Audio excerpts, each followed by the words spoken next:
mean, one of the things I like to do is I like to walk.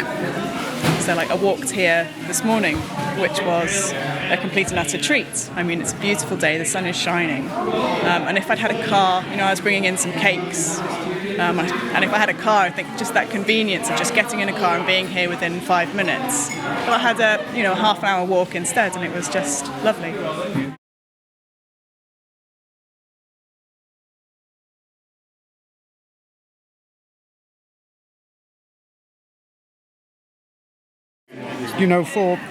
For growing your own veg, you can't get flavour anything like what you get straight from your garden onto the thing. So, grow things like parsley and coriander and new potatoes especially. We have a very small garden, but we do grow our own veggies, and we keep ourselves in fruit for about 6 months of the year for our breakfasts, and it's lovely. Well, in the allotment I have a lot of insect-friendly plants and flowers to attract pollinators in, and I let the flowers seed themselves amongst the vegetables so it all grows together and stuff like that. And, well, just anything I can do to help the environment, really, I'm very happy to do. We've grown potatoes, leeks, squashes. The Steiner School has an allotment, and that's part of their education. Okay, so they do an afternoon a week at the school. There's an afternoon a week at the allotment. Strawberries, onions, shallots. One practical thing I've done is I dug up a chunk of the front lawn and planted some vegetables in it, which look lovely. Peas and beans, things like that. I'm just trying to think, you just put me on the spot. You know what it's like, beans, peas, raspberries.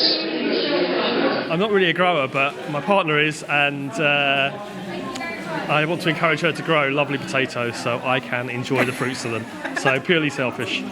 I'm working with Incredible Edibles Lancaster, and we've been working with a bunch of us who live on my estate, and we would like to plant an orchard. So we're in the early stages, and it's all about consultation and talking to people, but we hope very much eventually to be planting trees for food for the people on the estate. Blackberries, of course, there's some blackberries down there, so of course they're natural and they're nice to harvest for jams and pickles and things, and toppings for salads. And also school, doing as much as we can with school to educate the kids. So what do you do there? What do you do with school? Very involved with the PTA, so again, we've tried to facilitate swapping where possible. Children do book swaps, for example. And just really try to spread the message. There's a group of children at a primary school that my daughter attends that they bring their books in and they swap them with their friends. So they'll bring in books they've enjoyed, give them to friends, and the books move around this group in Key Stage 2. So, and the kids have precipitated this, the kids have kicked this off. It's not been teacher-led at all. So it was wonderful to see. I know for a fact that the other things we've forgotten. Fat choy. We did fat choy as well. That grew very well. Well, I've got the allotment, I suppose. I try to cycle as much as possible. I cycle to work whenever I can. I'm trying to reduce the carbon in my house a little bit, the carbon use, by insulation.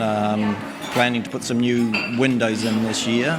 I think I'd turn down our heating and get people to put more layers of clothes on than just wandering around putting fan heaters on because they haven't got socks or enough jackets on and that kind of thing. We recently installed a clothes area in the kitchen, so that we're not using the electric clothes dryer. In fact, it's just efficient. We just put it up, put the clothes to dry on the clothes area, and that saves energy completely, and it's lovely and effective. Well, I suppose we try and reduce our energy use at home. So we've got a wood-burning stove, for example, and I'm always trying to put that on before the heating comes on, so that warms up the house rather than the gas central heating. It's quite a lot of work in terms of dealing, getting the wood and all that sort of stuff, but you can often find cheap wood, so that's quite reduces your bills like that, or free wood.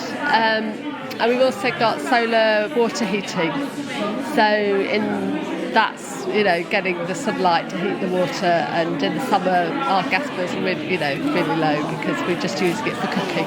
I've got a teenage son who likes to wander around with bare feet, so difficult.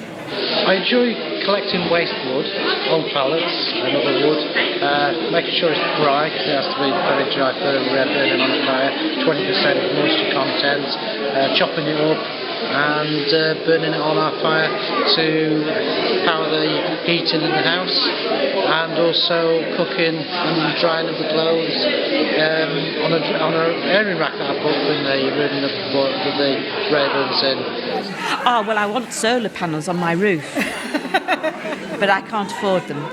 One of the most important things that I do, which is quite personal, is that I don't use fossil fuels in my house. I have no gas and no coal. I have a wood-burning stove, and that supplies my hot water, my heating, everything. So it's hard work because it means I have to go out and search for wood or buy it from good sources, but I think it's worth it. I like to leave a smaller footprint as I can.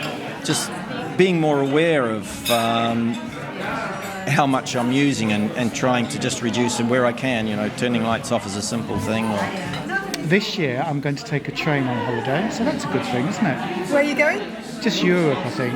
Do a Europe trip as opposed to taking a plane. So I think that's more to do with how awful planes are than anything else.